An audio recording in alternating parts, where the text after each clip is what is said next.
बसंत पंचमी या श्री पंचमी। बसंत पंचमी या श्री पंचमी हिंदू त्योहार है। इस दिन विद्या की देवी सरस्वती, कामदेव और विष्णु की पूजा की जाती है। यह पूजा विशेष रूप से भारत, बांग्लादेश, नेपाल और कई राष्ट्रों में बड़े उल्लास से मनाई जाती है। इस दिन पीले वस्त्र धारण करते हैं। शास्त्रों में बसंत पंचमी को ऋषि पंचमी से उल्लेखित किया गया है, तो पुराणों, शास्त्रों तथा अनेक काव्य ग्रंथों में भी अलग अलग ढंग से इसका चित्रण मिलता है। यहाँ तक कि भगवद गीता में श्री कृष्ण भगवान ने कहा है कि बसंत मेरे रूपों में से एक है। प्राचीन भारत और नेपाल में पूरे साल को जिन 6 ऋतुओं में बांटा जाता था, उनमें वसंत लोगों का सबसे मनचाहा मौसम था। जब फूलों पर बहार आ जाती है, खेतों में सरसों का फूल मानो सोना चमकने लगता है, जौ और गेहूं की बालियां खिलने लगती हैं, आमों के पेड़ों पर मांजर, बौर आ जाता है और हर तरफ रंग बिरंगी तितलियां मंडराने लगती हैं। भर भर भंवरे भंवराने लगते हैं। इसीलिए वसंत ऋतु को ऋतुओं का राजा यानी ऋतुराज भी कहा जाता है, क्योंकि इस मौसम में हर जगह धरती पर हरियाली होती है। इसी मौसम में गेहूं और सरसों की खेती की जाती है और ऐसा लगता है कि गेहूं के खेतों ने हरे रंग की साद्दी पहनी हो और दूसरी तरफ पीले सरसों के खेत सोने जैसे लगते हैं, मानो हर जगह सोना बिखेर दिया गया हो। वसंत ऋतु का स्वागत करने के लिए माघ महीने शुक्ल पक्ष के 5वें दिन एक बड़ा उत्सव मनाया जाता है, जिसमें देवी सरस्वती, विष्णु और कामदेव की पूजा होती है। यह वसंत पंचमी का त्योहार कहलाता था। इस दिन स्कूल और कॉलेजों में माँ सरस्वती का पूजन होता है और सभी विद्यार्थी विद्या की देवी माँ सरस्वती की पूजा करते हैं। पर्व का महत्व: वसंत ऋतु आते ही प्रकृति का कण कण खिल उठता है। मानव तो क्या, पशु पक्षी तक उल्लास से भर जाते हैं।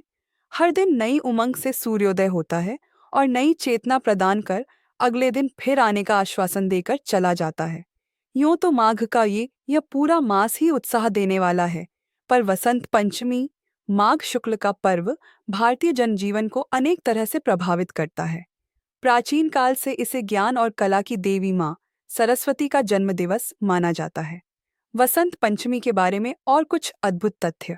वसंत पंचमी को माँ सरस्वती का जाता जन्मदिवस भी कहा जाता है, इसलिए इसे माँ सरस्वती के जन्मदिन के उपलक्ष्य में मनाते हैं।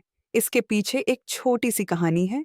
हिंदू धर्म की मान्यताओं के अनुसार जब ब्रह्मा जी ने सृष्टि की रचना की थी, तब हर तरफ शांति व्याप्त थी। कहीं कोई ध्वनि नहीं सुनाई पोड़ी डीबा सादगी की रही थी। उस समय भगवान विष्णु की आज्ञा से ब्रह्मा जी ने अपने कमंडल से जल लेकर धरती पर छिड़का, जिससे एक अद्भुत शक्ति एवं चतुर्भुज हाथों वाली नारी का अवतार हुआ, जिनके हाथों में वीणा, माला, पुस्तक इत्यादि थी। और जब उन्होंने ब्रह्मा जी के कहने पर वीणा बजाई, तो हर तरफ संसार में ध्वनि फैल गई। तब ब्रह्मा जी ने वीणा की देवी को सरस्वती के नाम से पुकारा, जो कि ज्ञान और संगीत की भी देवी कहलाती है। इसी कारण इस दिन को माँ सरस्वती की उत्पत्ति के रूप में मनाया जाता है। माँ सरस्वती को क्या भोग अर्पित किया जाता है? हमारे भारत में कोई भी त्योहार मीठे के बिना अधूरा होता है। आइए देखते हैं अलग अलग जगहों पर क्या क्या मीठे पकवान इस दिन बनाए जाते हैं। बंगाल, माँ सरस्वती को बूंदी के लड्डू और मीठे चावल अर्पित किए जाते हैं। बिहार, मालपुआ, खीर और बूंदी माँ सरस्वती को अर्पित करते हैं।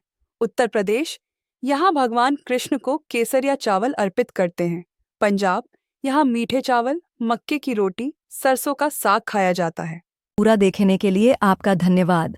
कृपया वीडियो को लाइक करें, शेयर करें और चैनल को सब्सक्राइब करें।